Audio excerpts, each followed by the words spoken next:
Mission ଶକ୍ତି ମହିଳାମାନଙ୍କୁ uniform କିଣିବା ପାଇଁ ସରକାର ଦେବେ 1,000 ଟଙ୍କାର ସହାୟତା। ଏହା ଫଳରେ ମିଶନ ଶକ୍ତିର ମହିଳାମାନେ 70 ଲକ୍ଷ ମହିଳା ଉପକୃତ ହେବେ। ସେହିପରି କାର୍ଯ୍ୟନିର୍ବାହୀଙ୍କୁ ବ୍ଲେଜର କିଣିବା ପାଇଁ 2,000 ଟଙ୍କା ପ୍ରଦାନ କରାଯିବ। ଏଥିପାଇଁ ସମୁଦାୟ 730 କୋଟି ଟଙ୍କା ଖର୍ଚ୍ଚ କରାଯିବ। ସେହିପରି ସମସ୍ତ ବୁଣାକାରମାନଙ୍କୁ ରାଶି ମଧ୍ୟ ଯୋଗାଇ ଦେବେ ସରକାର। ସମସ୍ତ କାରିଗରଙ୍କୁ ମଧ୍ୟ ସରକାର ସହାୟତା ଯୋଗାଇ ଦେବେ। ଏହି ଯୋଜନାରେ 40 ବର୍ଷରୁ 80 ବର୍ଷ ବୁଣାକାର ମହିଳାମାନେ ଏବଂ 50ରୁ 80 ବର୍ଷର ପୁରୁଷ ବୁଣାକାର ମହିଳାମାନେ ଏହାର ଲାଭ ପାଇବେ। 80 ବର୍ଷରୁ ଅଧିକ ବର୍ଷୀୟ ହୋଇଥିଲେ ତାଙ୍କୁ 2,000 ଟଙ୍କା ପ୍ରଦାନ କରାଯିବ।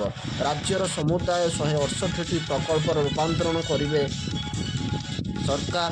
ଏଥିପାଇଁ ମଧ୍ୟ କ୍ୟାବିନେଟ୍ ମଞ୍ଜୁରୀ ପ୍ରଦାନ କରିଛି। ଏଥିପାଇଁ ସମୁଦାୟ 2,062 କୋଟି ଟଙ୍କା ଖର୍ଚ୍ଚ ଅଟକଳର ରଖାଯାଇଛି।